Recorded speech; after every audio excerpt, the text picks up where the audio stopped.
my channel.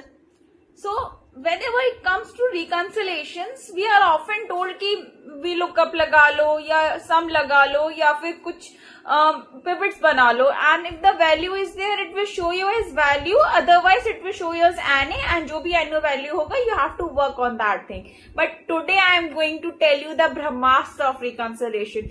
Yeah, the reason I am using the word Brahmastra is because in my working experience I have never found any function in Excel that is as helpful as this one, and I'm sure that after watching this thing you are also going to thank me and you are also going to love this function. So yeah, without wasting time, let's check out this one.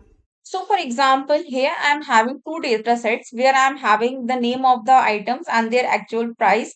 And in the two sets, I need to do the reconciliation to find out like how many stacks are there in this one and in this one. So I just need to do the both side reconciliation, that I have to find out कि मेरे इस data में इसका कितना component है, and in my this data how much component belongs to this data.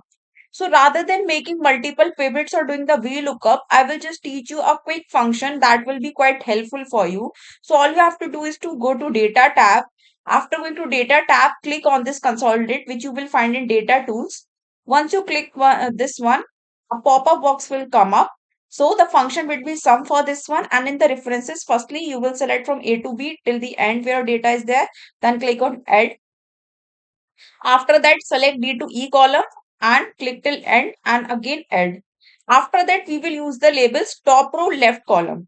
So what it will do is that it will take your top row as the header and your left column as the base, and you just need to click OK.